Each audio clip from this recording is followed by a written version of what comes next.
La linea sacra di San Michele, che la tradizione vuole sia stata tracciata da lui stesso con la sua spada, mette in fila in linea d'aria i 7 santuari a lui consacrati, tutti allineati lungo la perfezione di una retta lunga 4.000 chilometri. Questa linea sacra parte da Skelling Michael in Irlanda e arriva fino al Monte Carmelo ad Haifa in Israele. Passa da St. Michael's Mount in Cornovaglia, Mont Saint-Michel in Bretagna, la Sacra di San Michele in Valsusa in Piemonte, Monte Sant'Angelo sul Gargano in Puglia e il monastero di San Michele a Panormitis nell'isola Simi in Grecia. Il baricentro di questa linea sacra è la Sacra di San Michele in provincia di Torino, che si trova esattamente al centro, a 1.000 chilometri in linea d'aria da Mont Saint-Michel in Bretagna e a 1.000 chilometri da Monte Sant'Angelo sul Gargano in Puglia. Questi 7 monasteri furono costruiti secondo una geometria architettonica sacra per sfruttare al meglio i punti energetici della Terra e per questo sono chiamati i 7 chakra della Terra. Ricordiamo che tutti gli iniziati di ogni epoca, ed in particolare i popoli che vivevano a stretto contatto con la natura come i Celti, i primi abitanti del luogo, erano a conoscenza dell'energia della Terra e dei suoi punti di maggior concentrazione. Questa consapevolezza, in gran parte dimenticata negli ultimi secoli di materialismo, si sta ora riattivando man mano che ci risvegliamo, riscoprendo di avere a disposizione delle importanti reti di luoghi energetici di cui avvalerci per supportare la nostra crescita spirituale e anche per trovare la guarigione fisica. Questi luoghi di particolare energia, chiamati appunto chakra della Terra, se capiti e frequentati in modo corretto, ci possono aiutare a recuperare e riequilibrare la nostra energia vitale, guarendo anche da malattie causate dall'aggressione portata al nostro organismo da alimentazione sbilanciata, da farmaci chimici, droghe, inquinamento e anche da cattive emozioni, quali rabbia, odio, rancore, stress, ansie e depressioni.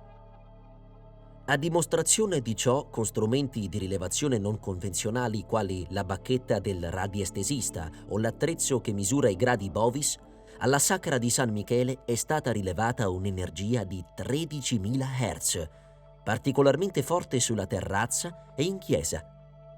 È noto a tutti che ovunque sul nostro pianeta sorgono grotte sacre, montagne, foreste, laghi, fiumi e costruzioni sacre più o meno famosi, e che sono luoghi riconosciuti di particolare energia. Fra gli altipiani di Boho, a Fermanagh nell'Irlanda del Nord, c'è un terreno in grado di curare una serie di disturbi, dal mal di denti alle infezioni alla gola. Lo conoscevano già i druidi, ma solo ora c'è la conferma dalla scienza moderna che lo riconosce ufficialmente come terreno curativo. Analizzando dei campioni, i ricercatori della Swansea University Medical School ultimamente hanno scoperto che la terra di Boho è popolata da un ceppo di batteri finora a noi sconosciuto, in grado di produrre antibiotici capaci di uccidere 4 dei superbatteri più letali del mondo. Il chakra della Val di Susa non è costituito soltanto dal Monte Perchiriano dove sorge la Sacra di San Michele, ma da una serie di altri rilievi carichi di forze importanti, tra i quali assume un ruolo importante il Monte Musinè, ritenuto un'importante antenna volta verso incredibili energie cosmiche positive. Esso è definito un portale sempre attivo, dove da sempre si verificano continue apparizioni di luminescenze colorate, globi luminosi e veri e propri avvistamenti UFO, ovviamente documentati.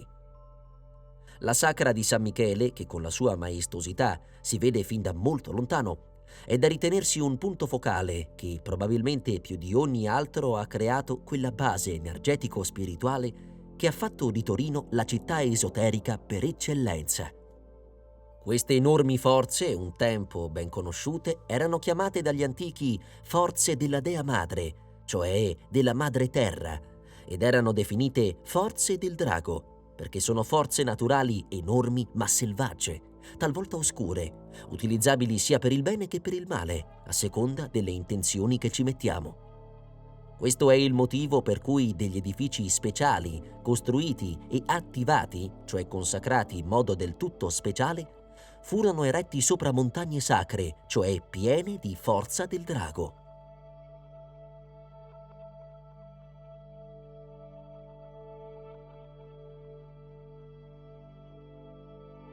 San Michele Arcangelo è uno dei personaggi più venerati nel Medioevo e da molti popoli.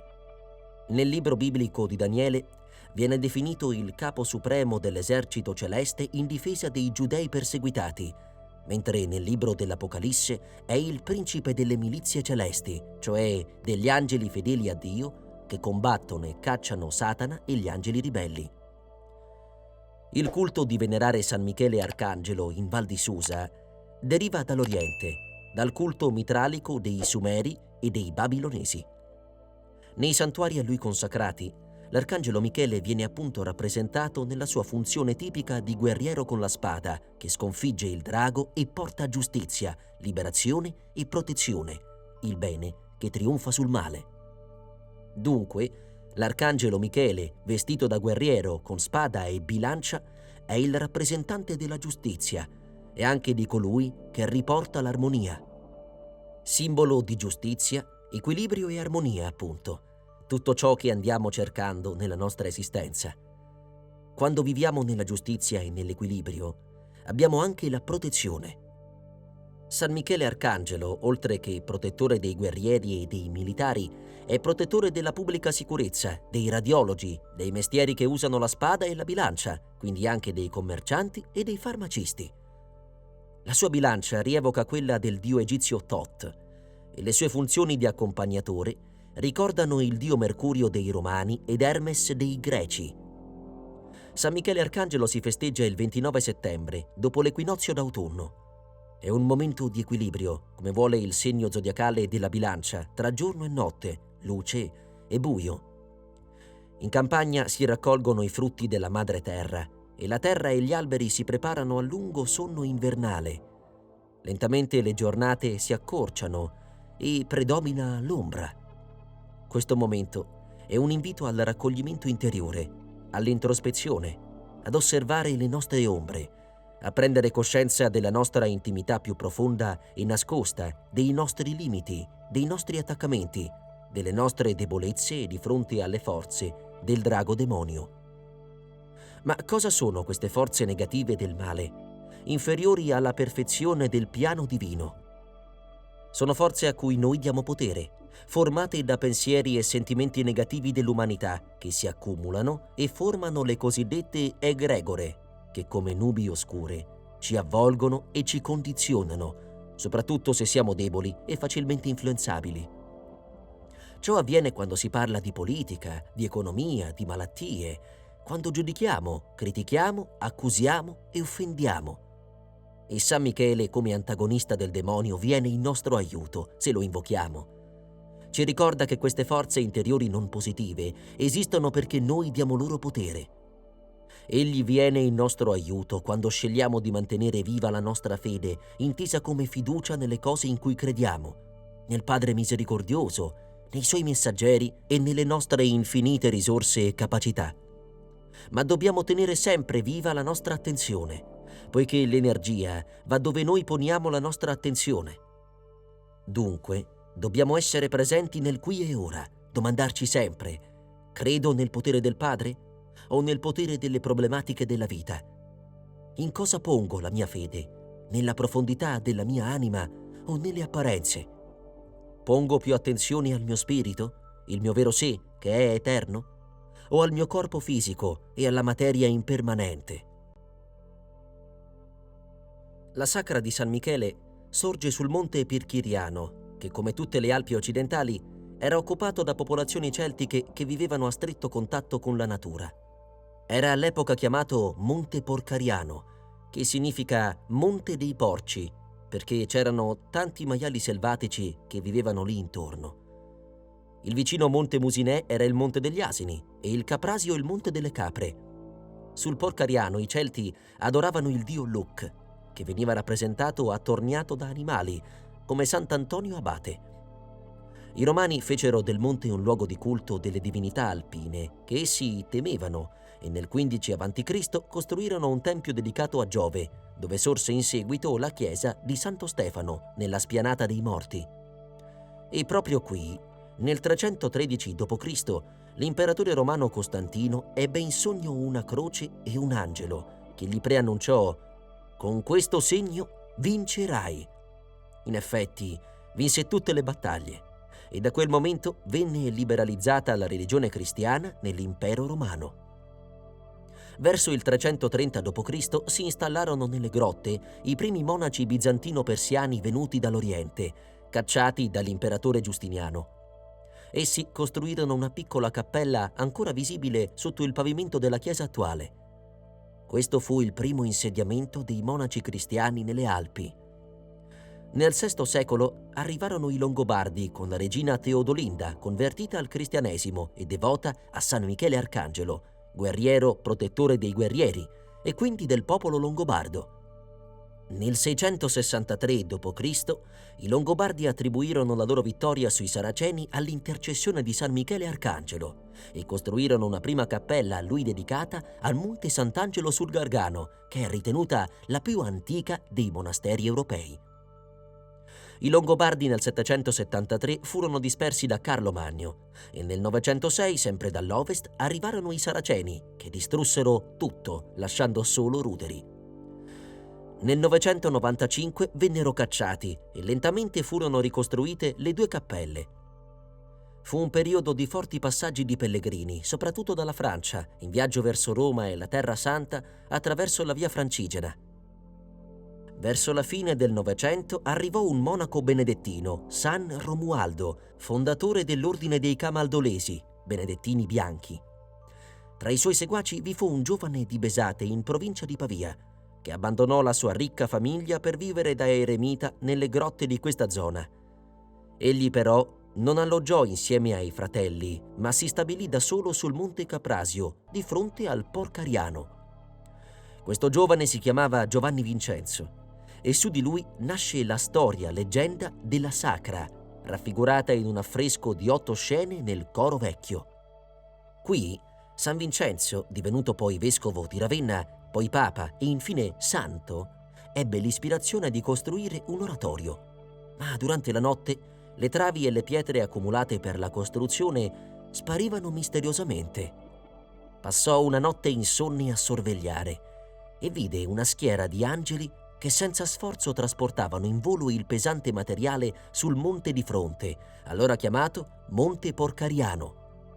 Li seguì e all'improvviso sul monte gli apparve San Michele Arcangelo, che gli indicò che quello era il luogo giusto per costruire. Il santo spostò allora lì il cantiere e in poco tempo fu eretta la prima cappella, ora sovrastata dall'intera costruzione. Il vescovo di Torino, Amizzone, venuto per consacrare la cappella, si fermò a riposare ad Avigliana, sotto il Monte Porcariano.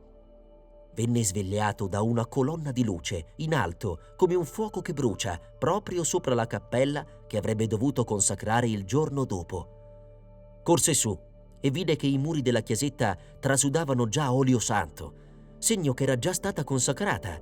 Da chi? Da San Michele Arcangelo stesso. Il vescovo celebrò la messa e se ne andò. Questo fatto, oltretutto, rappresenta un primo indice di distacco tra il vescovo di Torino e i monaci della Sacra, che sono guerrieri di pace che vivono in santità lontano dallo sfarzo.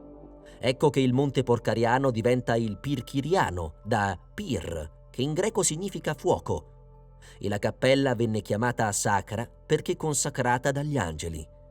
Giovanni Vincenzo allora venne nominato vescovo di Ravenna.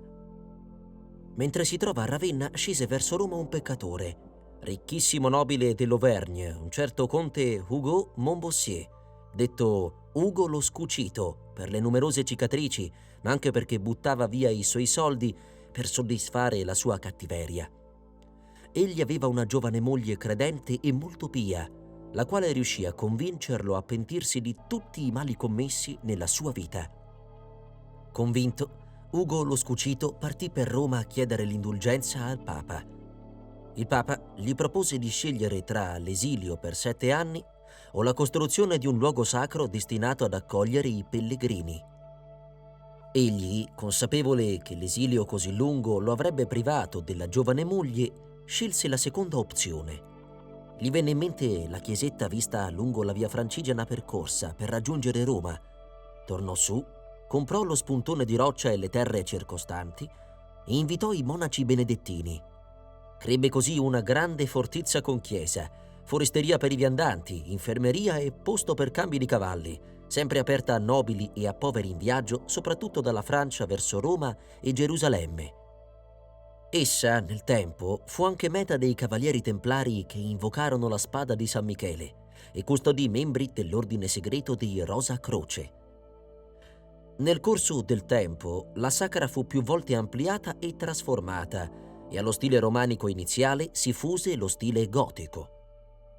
L'abate Ermenegildo nel 1099 iniziò i lavori di ampliamento, proseguiti dall'abate Stefano fino alla metà del 1100, e nel corso dei decenni si alternarono architetti, scultori e grandi maestri che apportarono al complesso i loro preziosi contributi con opere che ora si possono ammirare.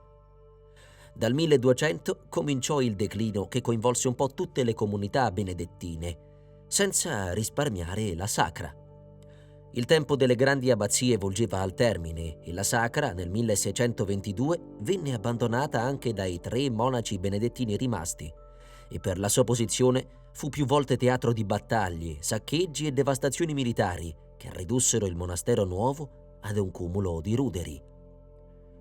Ai primi del 1800 un frate certosino si stabilì come eremita nell'abbazia deserta e completamente abbandonata, portandovi così una presenza umana e anche religiosa.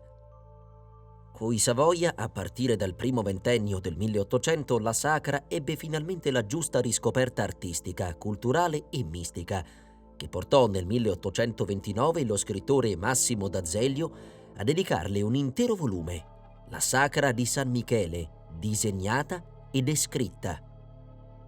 Nel 1836 furono nominati amministratori della sacra i padri rosminiani, che tuttora vivono nell'abbazia.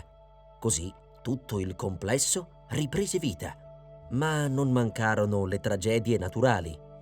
Nel 1885 un terremoto paragonabile a 5,2 gradi della scala Richter produsse gravi lesioni alla chiesa, pregiudicando la sua stabilità. Ma dopo ogni crollo, ogni disastro o fallimento, c'è una ripresa, una ricostruzione. Questo crollo destò un'ondata di interessamenti che produssero radicali interventi di consolidamento e di restauro. Importante fu l'opera del geniale ed eclettico architetto portoghese Alfredo d'Andragi, di cui in particolare possiamo ammirare gli archi rampanti in stile gotico opportunamente posti a sostegno del muro perimetrale della chiesa danneggiato dal terremoto. E grazie anche a importanti interventi che riportarono l'intero complesso alla rifioritura e all'onore di un tempo, nel 1994 una legge regionale riconobbe la sacra come simbolo del Piemonte ed è ora stato proposto come patrimonio dell'UNESCO. La sacra fonde insieme 2 stili, il romanico e il gotico, e diventa un monumento complesso, unico e irripetibile che testimonia la complessità del Medioevo piemontese. È l'unico esempio di arte romanica in Piemonte e quest'arte in particolare è ricca di simboli. Cosa sono i simboli? Il simbolum, secondo la mitologia, era per gli antichi un medaglione diviso in 2, dato a 2 persone differenti e sconosciute. Quando esse si incontravano in pratica, si ritrovavano e si riconoscevano. Questo perché dentro di noi c'è una parte di verità che quando viene a contatto con la realtà esterna che la stimola, ecco che abbiamo l'illuminazione, l'apprendimento e dunque l'evoluzione. E apprendere è un atto che dobbiamo fare sempre durante il percorso della nostra vita e non si finisce mai. L'arte romanica deriva dall'arte dei Sumeri dell'antica Mesopotamia e i simboli che troviamo nell'arte romanica sono archetipi, cioè immagini con significati profondi.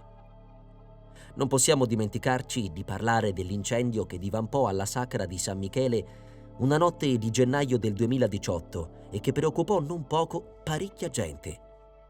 Dalle ricerche e dall'esame dell'accaduto è emerso che sicuramente c'è stato un errore umano. Probabilmente è stato cambiato qualcosa in modo prepotente, violento, senza rispetto. La sacra è un luogo di grande energia e queste energie vanno interpretate e usate in modo giusto. Alla sacra ci si deve accostare con umiltà, devozione e consapevolezza, senza approfittarne. Si sussurra che sia stato profanato qualcosa nello scalone dei morti, che non deve essere stato gradito ai morti, appunto. Infatti a qualcuno, dopo l'incendio, pare sia comparsa sul pavimento l'immagine di uno scheletro che sorrideva compiaciuto. L'incendio ha devastato il tetto e nulla di artistico è stato toccato, segno che è stato un avvertimento, poiché poteva capitare molto di peggio. Illesi i 3 frati rosminiani che vivono alla sacra, salvo anche il corpo storicamente più rilevante dell'edificio, insieme ai suoi tesori architettonici. Sono andati distrutti alcuni documenti, tra i quali il diario della sacra e i registri economici. Va ricordato il fuoco iniziale, all'origine della costruzione della sacra, quando la prima cappella è stata consacrata da San Michele stesso. Dunque, possiamo intendere il fuoco come simbolo di un messaggio preciso, che chi è coinvolto saprà sicuramente comprendere. Da ricordare che nell'autunno precedente, nel 2017, in Val Susa e intorno all'abbazia, uno spaventoso immane rogo si era mangiato migliaia di ettari di bosco. Cominciamo adesso una visita virtuale alla sacra di San Michele, ricordando innanzitutto che alla sacra si fa un pellegrinaggio all'interno di un monumento e nel contempo all'interno di noi stessi. Deve essere concepito come un viaggio singolo, da compiere in solitudine anche se siamo in comitiva, ma concentrandoci su noi stessi per poter percepire tutte le emozioni, le sensazioni e le intuizioni che questo luogo sacro e ricco di energia ci ispira. Tutti cerchiamo la luce, la chiarezza, l'illuminazione. È il cammino stesso della vita, un intero percorso, non sempre facile, verso la luce, verso il sapere, la conoscenza profonda e la conseguente crescita. Ed è un percorso senza ritorno, che richiede sacrificio, impegno e sofferenza, ma proprio passando attraverso di essi ci si eleva, ci si evolve e si raggiunge finalmente la gioia, la meta definitiva. La sacra ci chiede 2 cose. La prima è di rallentare il nostro cammino, fermare la corsa, l'ansia, la frenesia, l'essere proiettati sempre verso il dopo, il domani. La fretta ci porta a correre, a raggiungere la meta velocemente, perdendo tutta la bellezza del percorso verso di essa. La seconda cosa che ci chiede la sacra è il silenzio. Viviamo nel caos 24 ore su 24, con un rumore continuo, non solo esterno, ambientale, ma anche interiore, nel senso che siamo sottomessi alla nostra mente, che da quando siamo svegli, come una radiolina, essa è sempre in funzione e produce pensieri di ogni tipo.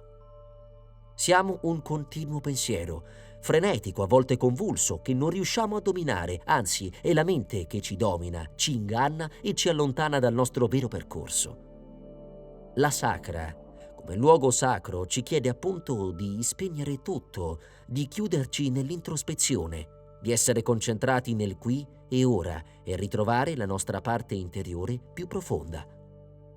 Saremo così aperti per accogliere questi nuovi messaggi che questo luogo sacro dove scorre un'energia particolare ci invia. Dalla piazza del parcheggio inizia la salita percorribile solo a piedi o con la navetta. Appena giunti al piazzale, a sinistra troviamo la spianata dei sepolcri, denominata così perché intorno alla chiesa venivano sepolti i monaci.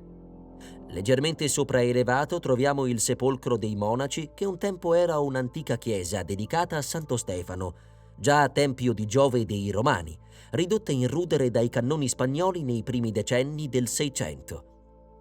Si dice che nella zona soffia un vento molto più gelido rispetto a tutta la zona circostante, che qualcuno attribuisce al respiro dei morti sepolti in quel luogo. Fatta la prima salita, dopo la siepe, si giunge alla Porta di Ferro, detta Porta dell'Asino, dove un tempo si lasciavano le cavalcature. L'occhio attento del ricercatore può notare, grazie a un momento di luce particolare, un triangolo con una barra al centro della soglia proprio davanti al portone d'ingresso. Il triangolo è una figura della geometria celtica. Si entra nella parte più profonda, più buia e nascosta di noi stessi, quella che non si può vedere, quella che si rinnega, non conosciuta, la nostra ombra. Il triangolo rappresenta anche la prudenza dell'inizio di ogni nuova opera, la costanza con la quale viene portata avanti, l'abilità con cui la si costruisce e la si difende. In cima alla prima rampa di scalini troviamo il grande pilastro portante della struttura della sacra, largo 18 metri, da cui partono 4 arcate che reggono la chiesa soprastante. Lì troviamo un altro simbolo, un omino dentro a un cerchio.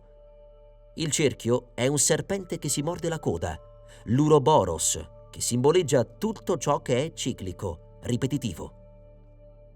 Esso ci ricorda che è facile vivere nell'abitudine di tutti i giorni, quando si sa cosa avviene nella ripetitività. Ma così non c'è possibilità di evoluzione, si è statici, in gabbia, e la vita non è staticità, ma continuo movimento e cambiamento, alternanza di fortuna e sfortuna. L'omino che si aggrappa saldamente al cerchio, però, posiziona un piede fuori. È il primo passo che fa il pellegrino uscendo da casa sua. Mette fuori il piede, esce dallo stereotipo, il primo passo verso l'avventura che lo aspetta, esplorando un mondo nuovo. Da qui parte lo scalone dei morti, una ripida gradinata che pare scaturire effettivamente dalla roccia del monte.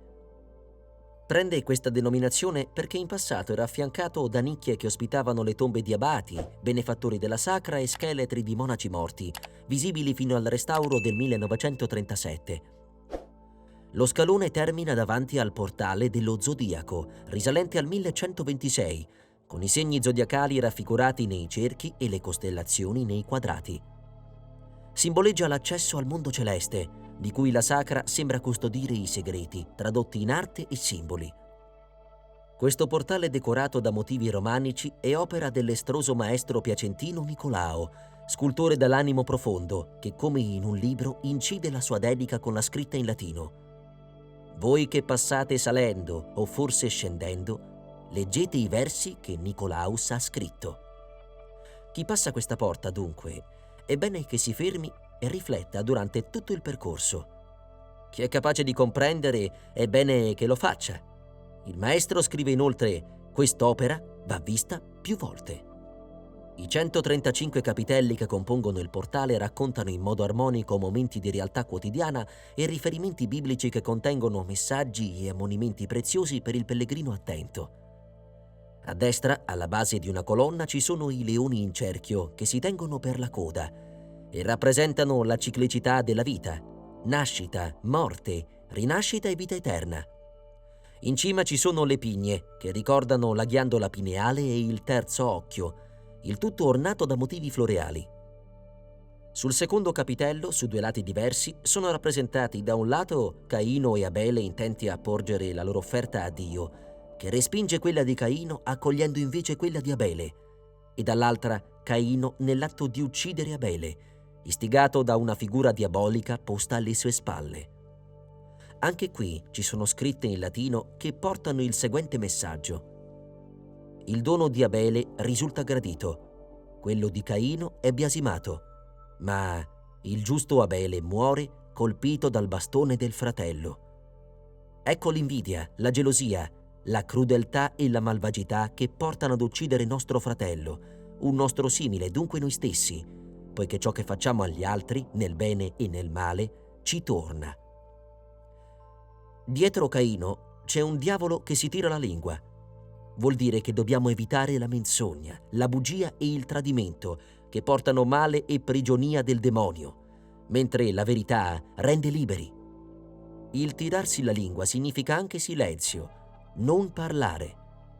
L'opera di trasformazione deve avvenire nel silenzio interiore, in raccoglimento, concentrazione, riflessione tra noi e noi, senza interferenze esterne. Nel terzo capitello sono raffigurate 3 figure umane che si strappano i capelli. Stanno litigando con violenza, ira e aggressività.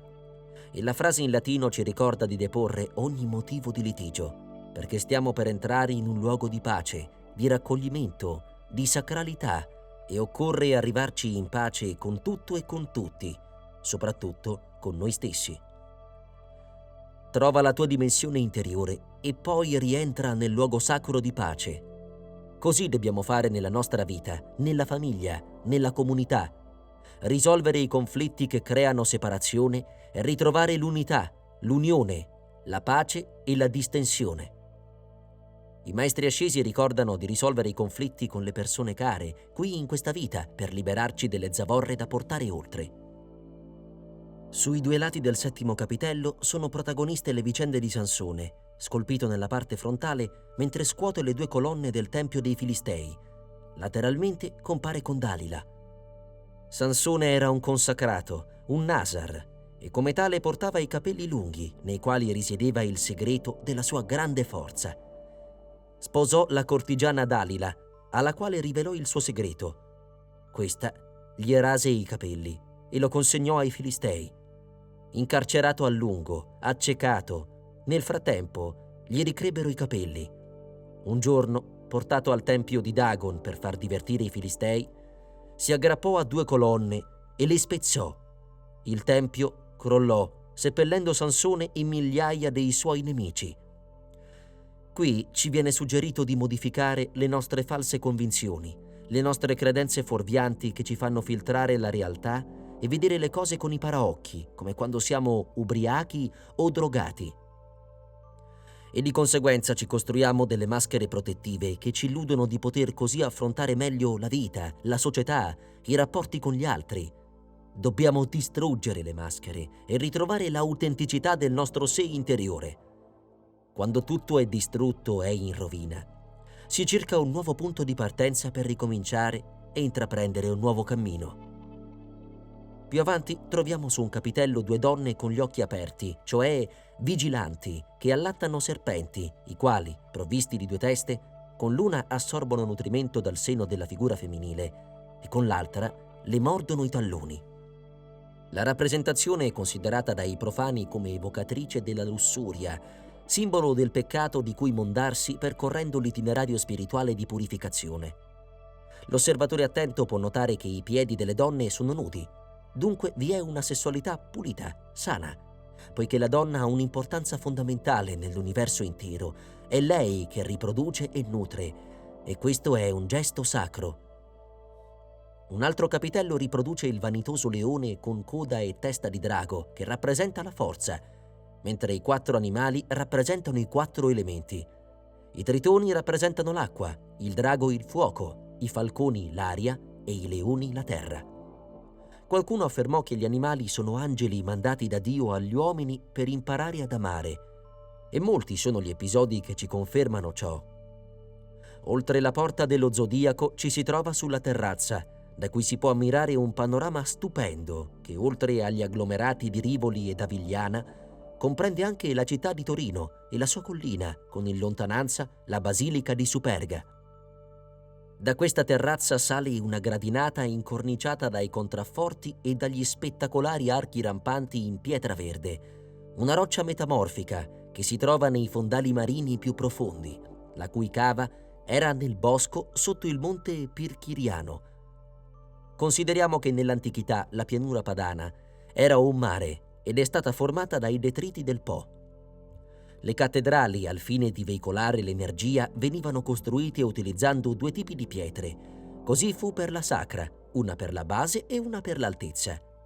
Qui la pietra è sacra e le sue pietre provengono dalla vicina Valle Susa e Sangone e sono unite da semplice calce, poste una sopra l'altra.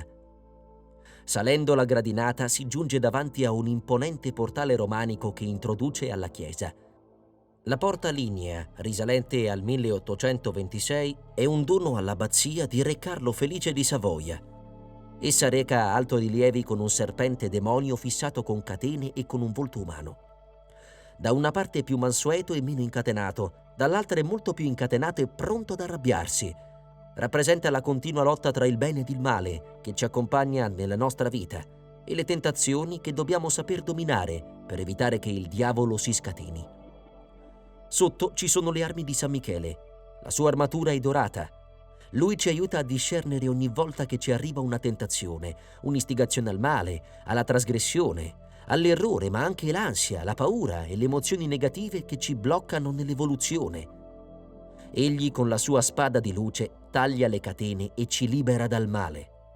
Con il suo intervento riceviamo la forza per ritrovare la nostra unità, riequilibrando la dualità originale e agendo nel bene con saggezza ed equità. Sul portale, al termine del gocciolatoio, a destra, c'è la testa di un monaco incappucciato, mentre a sinistra la testa dell'allievo è scomparsa nel 1957. Queste due figure sono il simbolo della trasmissione della conoscenza che a quel tempo ebbe grande risonanza in Italia e in Francia. Questa conoscenza fu trasmessa da parte dell'abbazia attraverso i monaci e i suoi simboli stessi. All'epoca c'era una scuola di grammatica molto importante e quotata a livello europeo. Oltre la porta lignea entriamo in chiesa. Nel silenzio ci accoglie il canto gregoriano, che è un mantra occidentale per creare una buona vibrazione dentro di noi e intorno a noi. Qui ci si può ricaricare, curare e cambiare completamente i valori delle nostre analisi. La chiesa è composta da 3 navate, di cui quella a sinistra, detta coro vecchio, è l'unica parte rimasta dell'originaria prima cappella eretta da Ugone lo Scucito. Possiamo ammirare un primo trittico di Defendente Ferrari, che rappresenta San Michele Arcangelo nell'atto di trafiggere il demonio, al centro la Madonna che allatta Gesù.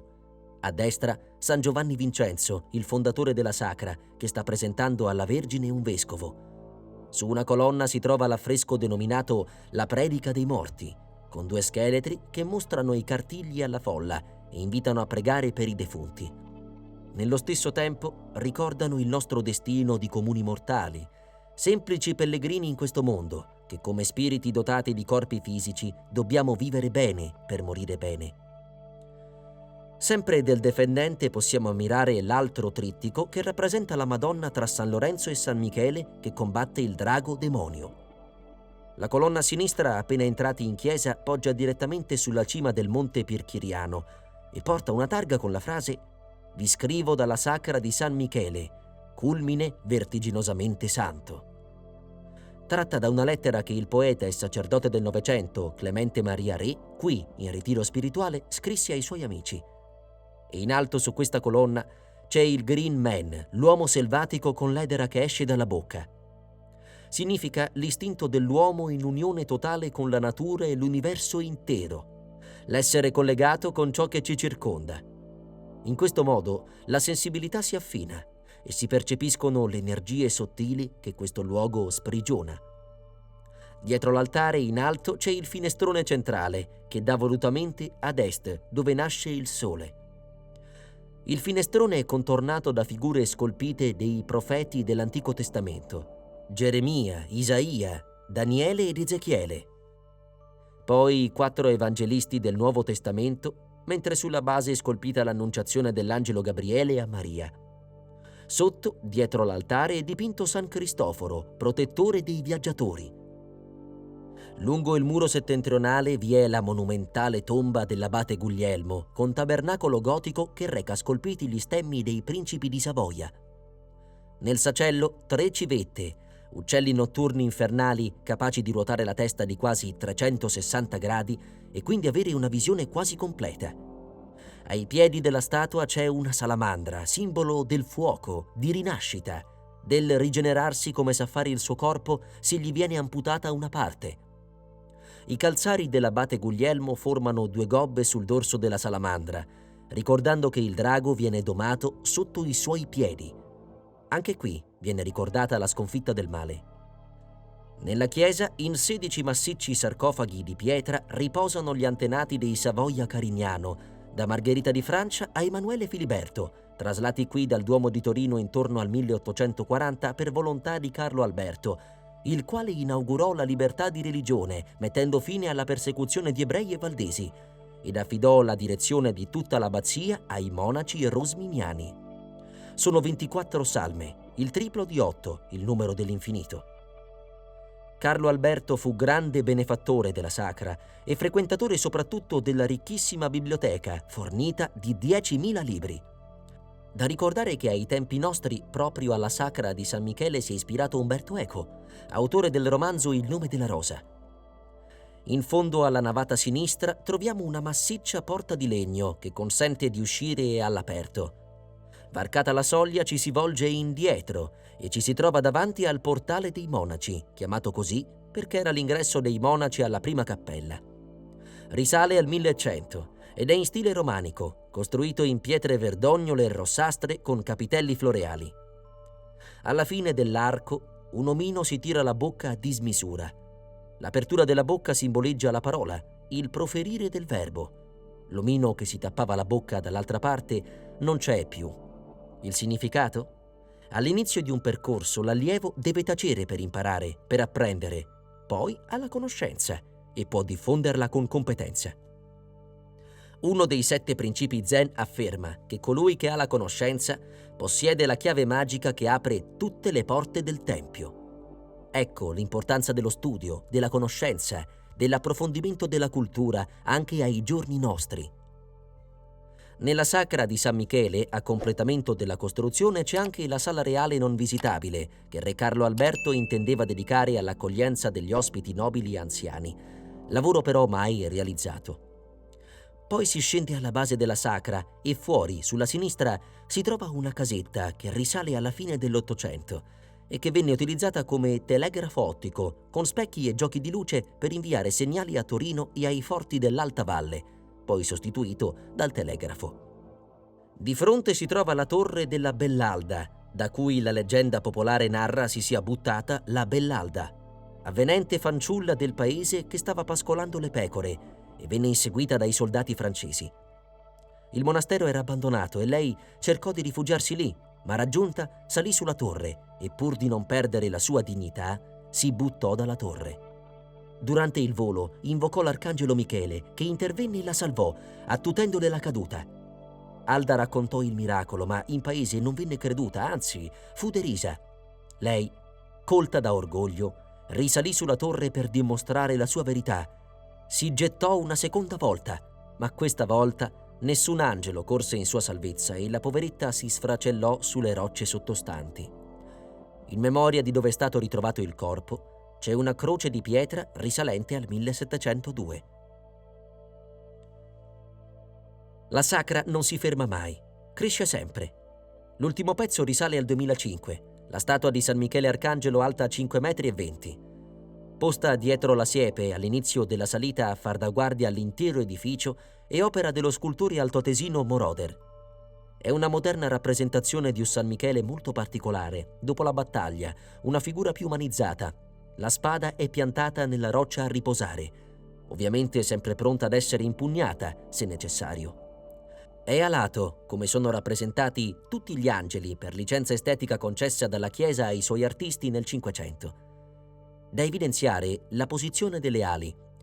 Una punta verso la terra e una verso il cielo. Significa che San Michele Arcangelo è colui che gestisce l'equilibrio tra cielo e terra. Ci accompagna lungo un cammino di discesa purificatoria e ascesa mistica, prima su questa terra dove ci evolviamo, e poi in cielo, nell'altra dimensione, dove gioiremo nella luce. È vestito da monaco per omaggiare i frati benedettini, che hanno gestito la Sacra per 600 anni. In questo caso, il demone Lucifero, il drago che osteggia il bene, non c'è, segno che il male nella nuova era è stato debellato definitivamente.